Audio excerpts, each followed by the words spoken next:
Berkata baginda Muhammad sallallahu alaihi wasallam, "Man usiba bimusibatin fi malihi au jasadih." Barang siapa mendapatkan musibah. Barang siapa mendapatkan musibah. Fi malihi au jasadih. Musibah itu kena di hartanya ataupun kena di fisiknya. Mungkin duitnya, mungkin tabungannya, mungkin pekerjaannya, itu harta ya, itu harta. Atau fisiknya, sakit A, sakit B, sakit C, keseleo, kejeduk ya. Pokoknya fisik, tubuhnya. Siapa yang hartanya kena musibah, jasadnya kena musibah, fisiknya kena musibah, fakatamaha, kemudian dia menyembunyikannya, wakatamaha, kemudian dia menyembunyikannya, walam, dan tidak yashkuha ilan nas, mengeluhkannya kepada manusia, maka haqqan Allah, pasti Allah mengampuni dosa-dosanya. Masya Allah. Enak atau enggak enak ini? Siapa yang punya dosa angkat tangan? Oh, aku tak dur juga aku. Sudah, oke? Jelas kita punya dosa. Pengen diampuni enggak? Pengen. Betul. Saking sayangnya Allah, karena kita ini dableknya luar biasa. Dablek ya, susah bahasa Indonesia dablek itu susah. Susah nerjemahkannya saya. Berulang kali dosa dan dosa. Tapi istighfarnya wangil. Malesnya luar biasa. Maka Allah Subhanahu wa taala ketika dosa-dosa kita ini udah numpuk, banyak dosa kok belum sempat terhapuskan karena kita ini juga enggak ikhtiar, enggak minta ampun, enggak sungguh-sungguh tobat, enggak usaha, maka Allah Subhanahu wa taala kasih kita musibah. Kasih musibah. Berarti musibah ini sesuatu yang menyenangkan atau tidak menyenangkan? Kalau kena musibah di harta atau musibah di jasad, bisa menyembunyikannya, tidak cerita sama orang, dosanya diampuni. Berarti musibah sarana menghapus dosa. Kalau dosa dihapus, berarti dicintai oleh Allah Subhanahu wa ta'ala. Berarti kalau kita dapat musibah, kita punya modal untuk dicintai oleh Allah Subhanahu wa ta'ala. Berarti kalau dapat musibah, menyenangkan atau tidak? Loh, racet toh? Enggak jelas. Tadi bilang musibah enggak menyenangkan. Sekarang musibah? Saya ulangi pemirsa dimanapun antum berada. Ulangi dulu ya, biar kita paham ini ya. Paham. Siapa yang punya dosa angkat tangan? Ya, udah turunkan tangannya sekarang. Yang punya dosa kemungkinan masuk neraka, betul? Yang punya dosa maka hatinya akan jadi gelap, betul? Kalau hatinya gelap maka hidup tak akan merasa nikmat, betul? Kalau masuk neraka maka hidupnya sengsara, betul? Berarti kita butuh enggak diampuni? Butuh enggak diampuni? Siapa kena musibah di hartanya maupun jasadnya, kemudian dia menyembunyikannya dan tidak menceritakannya kepada manusia, maka Allah akan mengampuni dosanya. Pertanyaan saya, jadi kalau seseorang mendapatkan musibah dan dia bisa menahan, gak cerita pada orang, dia akan diampuni oleh Allah Subhanahu wa ta'ala. Berarti berkat musibah dia bisa dapat ampunan. Kalau diampuni berarti hatinya akan jadi terang benderang. Kalau diampuni tidak akan disiksa. Kalau diampuni dicintai oleh Allah Subhanahu wa ta'ala. Berarti musibah jalan untuk mendapatkan cintanya Allah Subhanahu wa ta'ala. Berarti musibah itu menyenangkan atau tidak? Masya Allah. Maka kalau Anda mendapat musibah harusnya sedih atau girang? Yes. Harusnya gimana itu? Oh, dianggap orang stres ya. Saking berat musibahnya itu. Stres.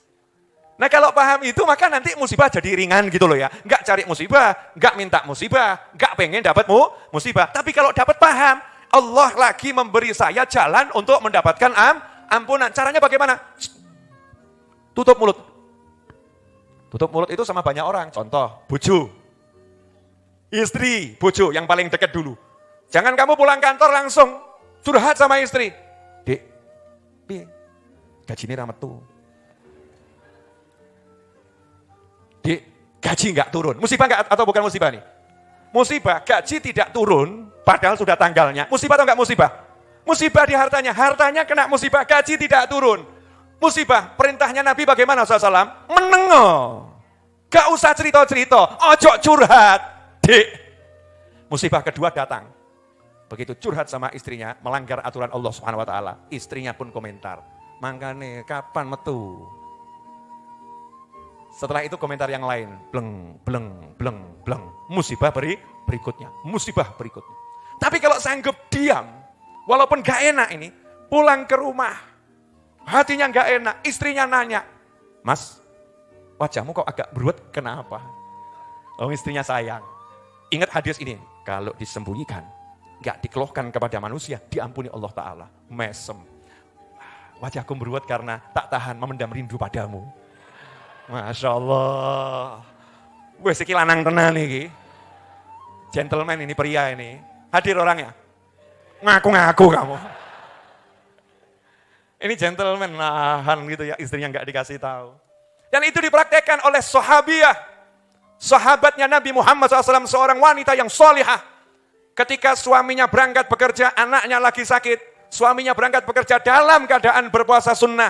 Anaknya yang sakit, tiba-tiba ajalnya tiba. Nyawanya pun diminta sama Allah Subhanahu wa Ta'ala.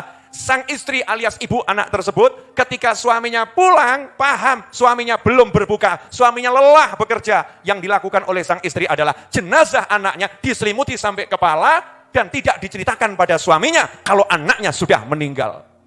Suaminya nanya, bagaimana kondisi anak kita? Dijawab oleh sang istri, jauh lebih bagus dari sebelumnya. Silahkan Kang Mas, berbukalah dahulu. Masya Allah, bojo luar biasa.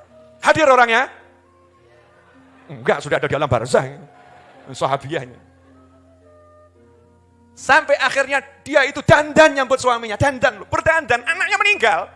Dandan cantik jelita demi sang suami yang lelah pulang bekerja dan barusan berjihad melawan nafsunya dengan berpuasa.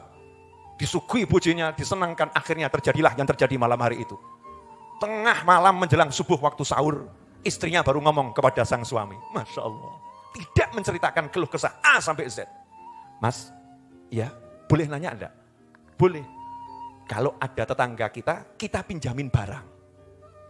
Terus pada waktunya, tanggalnya kita mau perlu, barangnya kita minta lagi. Tetangga kita enggak bilang terima kasih, justru marah-marah. Kok diambil gimana sih? Itu kira-kira tetangga tadi baik atau buruk? Jelek, sudah dipinjemin kan mestinya kalau diambil lagi ya kembalikan baik-baik, bilang terima kasih. Alhamdulillah.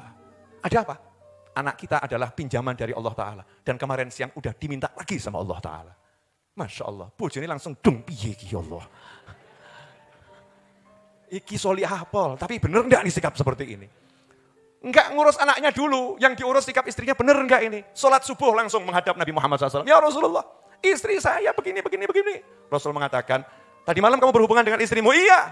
Dari hubungan itu akan lahir anak-anak yang ahli Quran. Masya Allah, diganti sama Allah Ta'ala. Langsung punya anak dan punya anak dan punya anak. Semuanya ahli Al-Quran. Hafidhul Quran dan ahli Al-Quran. Kenapa? Tidak mengeluh pada manusia. Iki lagi duit hilang sewu sak kampung roh. Itu kiasan saja ya.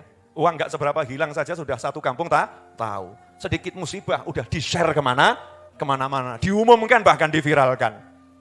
Nah kita diajarkan enggak? Sembunyikan. Wakadamaha. Sembunyikan. Sanggup atau enggak sanggup? Para istri, sanggup enggak? Mesti jawab. Lantas apa gunanya punya suami? Kalau enggak bisa dibuat curhat. Iki ya wedok tenan iki. Jadi suami itu tempat buang sampah kepada suami, oh sampah gitu.